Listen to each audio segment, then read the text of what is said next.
Hi, warm greetings.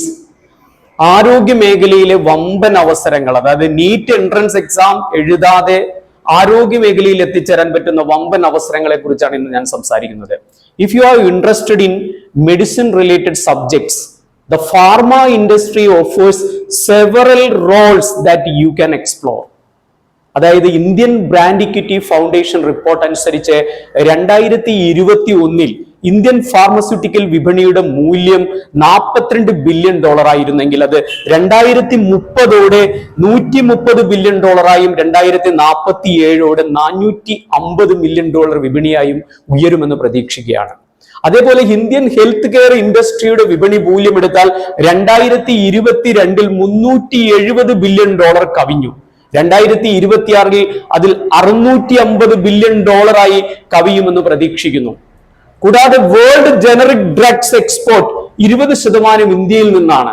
ഇനി pharmacy മേഖലയിൽ ജോലി ചെയ്യുന്നവരുടെ കാര്യമെടുത്താൽ 2.7 മില്യൺ ആളുകൾ ജോലി ചെയ്യുന്നു. അത് 2030 3.5 മില്യൺ ആയി ഉയരുന്നു. ഈ വളർച്ചയ്ക്ക് ആക്കം കൂട്ടുന്ന പ്രധാന കാര്യങ്ങൾ എന്താണ്? 3 കാര്യങ്ങളാണ്. ഒന്ന്, expansion, growth of pharmaceutical industry, അതേപോലെ തന്നെ retail, then expansion of clinical pharmacy sectors.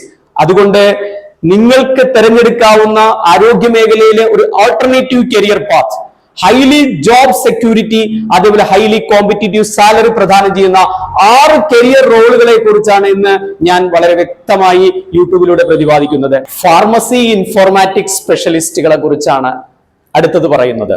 Health care system ഇന്ന് ഇലക്ട്രോണിക് ഹെൽത്ത് റെക്കോർഡുകളും മറ്റ് ഡിജിറ്റൽ ഉപകരണങ്ങളും കൃത്യമായി സ്വീകരിക്കുന്നതിനാൽ ഫാർമസി പ്രാക്ടീസ് വിവരസാങ്കേതിക വിദ്യയുമായി സമന്വയിപ്പിക്കുന്നതിന് ഫാർമസി ഇൻഫോർമാറ്റിക്സ് സ്പെഷ്യലിസ്റ്റുകൾ അത്യാവശ്യമായിരിക്കുകയാണ്.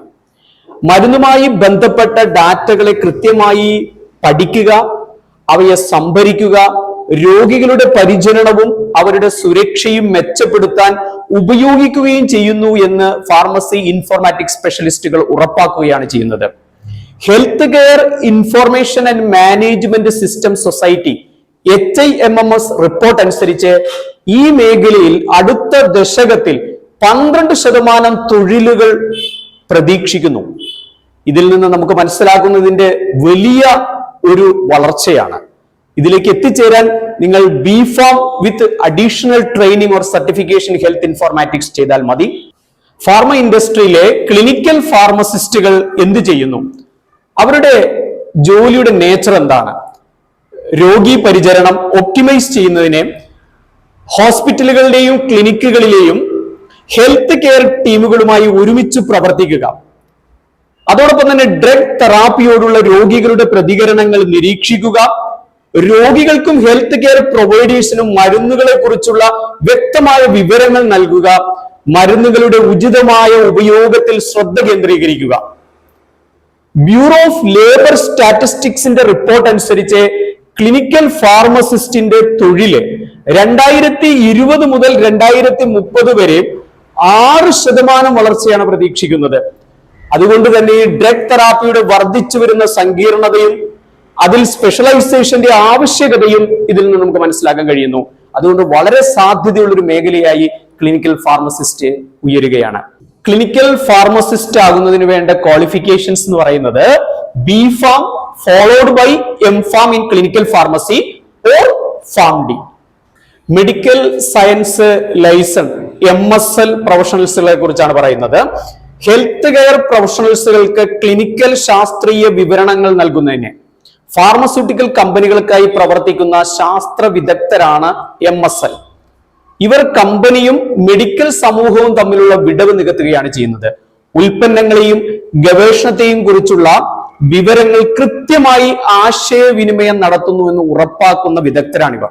മെഡിക്കൽ സയൻസ് ലൈസന്റെ ഒരു സർവേ പ്രകാരം കഴിഞ്ഞ 5 വർഷത്തിനുള്ളിൽ ആഗോള MSL തൊഴിലാളികൾ 23% വർദ്ധിച്ചു എന്ന് പറയുന്നു.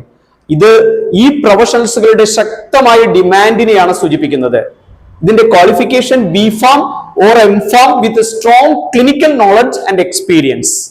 റെഗുലേറ്ററി അഫയേഴ്സ് സ്പെഷ്യലിസ്റ്റുകളുടെ ജോബ് റോൾസുകൾ എന്തൊക്കെയാണ്? ഫാർമസ്യൂട്ടിക്കൽ ഉൽപ്പന്നങ്ങൾ എല്ലാ നിയന്ത്രണങ്ങളും മാനദണ്ഡങ്ങളും പാലിക്കുന്നുണ്ടെന്ന് റെഗുലേറ്ററി അഫയേഴ്സ് സ്പെഷ്യലിസ്റ്റുകൾ ഉറപ്പാക്കുകയാണ് ചെയ്യുന്നത്. അവർ ഡ്രഗ്സ് അംഗീകാരങ്ങൾക്കായി ഡോക്യുമെന്റേഷനുകൾ തയ്യാറാക്കുകയും അവ സമർപ്പിക്കുകയും FDA food and drug administration പോലുള്ള റെഗുലേറ്ററി ഏജൻസികളുമായി ചേർന്ന് പ്രവർത്തിക്കുകയും ചെയ്യുകയാണ് ചെയ്യുന്നത്. ഇതിനുവേണ്ട qualification BPharm followed by specialized training, postgraduate diploma in regulatory affairs. Pharmacoeconomics and outcomes research specialist. ഇവർ മരുന്നുകളുടെയും ചികിത്സാ പ്രോട്ടോകോളുകളുടെയും കോസ്റ്റ് എഫക്റ്റീവ്നെസ് വിലയിരുത്തുന്ന സ്പെഷ്യലിസ്റ്റുകളാണ്. പരിചരണത്തിന്റെ ചെലവ്, അതിന്റെ ഗുണനിലവാരം സന്തുലിതമാക്കാൻ ലക്ഷ്യമിടുന്ന ആരോഗ്യ സംരക്ഷണ സ്ഥാപനങ്ങളെയും ഇൻഷുറൻസ് കമ്പനികൾക്കും പോളിസി നിർമ്മാതാക്കൾക്കും ഇവരുടെ വൈദഗ്ധ്യം നിർണായകമാണ്. ഇതിനുള്ള qualification PharmD or PhD in Pharmacoeconomics and Health Outcomes Research Experience. Medication safety officer, അതായത് medication safety officers focus on identifying and reducing medication errors within health care systems. സുരക്ഷിതമായ മരുന്നുകളുടെ ഉപയോഗം ഉറപ്പാക്കാൻ അവർ സുരക്ഷിതമായ പ്രോട്ടോകോളുകളും സാങ്കേതിക വിദ്യകളും നടപ്പിലാക്കുന്നു. ഇതാണ് ഇവരുടെ ചുമതല. എന്താണ് ഇതിനു വേണ്ട qualification? PharmD, residency or fellowship in medication safety or experience in quality improvement. അപ്പൊ ഈ 6 കരിയറുകളും ഇന്ന് ഹെൽത്ത് കെയർ ഇൻഡസ്ട്രിയിൽ, നിങ്ങൾ ഫാർമ ഇൻഡസ്ട്രിയിൽ ഏറ്റവും പ്രധാനപ്പെട്ട കരിയറുകളായി വളർന്നു വരുന്നു. നിങ്ങൾ ഈ ഓപ്പർച്യൂണിറ്റികൾ, അവസരങ്ങളെ ശരിയായ രീതിയിൽ ഉപയോഗിക്കുക. എന്ത് സംശയം ഉണ്ടെങ്കിലും നിങ്ങൾക്ക് വിളിക്കാം. ടിഗ്ലോയുടെ നമ്പർ ഇതിന്റെ കമന്റ് ബോക്സിൽ നൽകുന്നുണ്ട്. നിങ്ങൾക്ക് വിളിച്ച് എല്ലാ സംശയങ്ങളും ദൂരീകരിക്കാവുന്നതാണ്. Okay, all the best.